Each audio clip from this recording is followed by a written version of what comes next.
Hello. അപ്പോൾ ഇന്നത്തെ breakfast എന്ന് പറയുന്നത് നല്ല ഇഡ്ഡലിയും ചട്നിയായിരുന്നു. ആക്ച്വലി ഈ പ്ലേറ്റ് എൻ്റെതല്ല കേട്ടോ.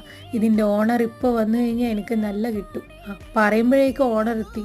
എൻ്റെ മോൻ്റെ പ്ലേറ്റാണിത്. അവന് ഇഷ്ടമല്ല ഈ പ്ലേറ്റ്, ആരെടുക്കുന്നത് ഇഷ്ടമല്ല. പക്ഷേ എനിക്കാണെങ്കിൽ ഈ പ്ലേറ്റ് ഭയങ്കര ഇഷ്ടമാണ്. അപ്പോൾ ഞാൻ ഇടയ്ക്കിടയ്ക്ക് ഇതിലാണ് ഭക്ഷണം കഴിക്കുക. അപ്പോൾ അവന് ദേഷ്യം പിടിക്കും. പിന്നെ ഉച്ചയ്ക്കത്തെ ലഞ്ച് എന്ന് പറയുന്നത് നല്ല പുളിശ്ശേരി, പുളിങ്കറി എന്ന് ഞങ്ങളുടെ നാട്ടിൽ പറയും. പുളിശ്ശേരിയും മുതിരത്തോരനും നല്ല സൂപ്പർ ചെമ്മീൻ റോസ്റ്റും ആയിരുന്നു. നല്ല അടിപൊളി ലഞ്ചായിരുന്നു. എനിക്ക് ഭയങ്കര ഇഷ്ടമാണ് ചെമ്മീൻ. പിന്നെ ഞാൻ ഇന്ന് ചായ സ്കിപ്പ് ചെയ്തു. അതിന് പകരം ബത്തക്ക കട്ട് ചെയ്ത് കഴിച്ചു, മീൻസ് വാട്ടർ മെലൺ. പിന്നെ രാത്രിയത്തെ ഫുഡ് എന്ന് പറയുന്നത് നല്ല റാഗി പുട്ടും ഫ്രഷ് മീൻ കിട്ടിയിട്ടുണ്ടായിരുന്നു. അപ്പോൾ അത് മുളകിട്ടതായിരുന്നു. ഞങ്ങളുടെ നാട്ടിൽ ഇതിനെ മാന്ത എന്നാണ് പറയുക ഈ മീനിനെ. പിന്നെ ഒരു കഷ്ണം പേരക്ക കട്ട് ചെയ്ത് കഴിച്ചു. ഇത്രയായിരുന്നു ഇന്നത്തെ ഫുഡ്. താങ്ക്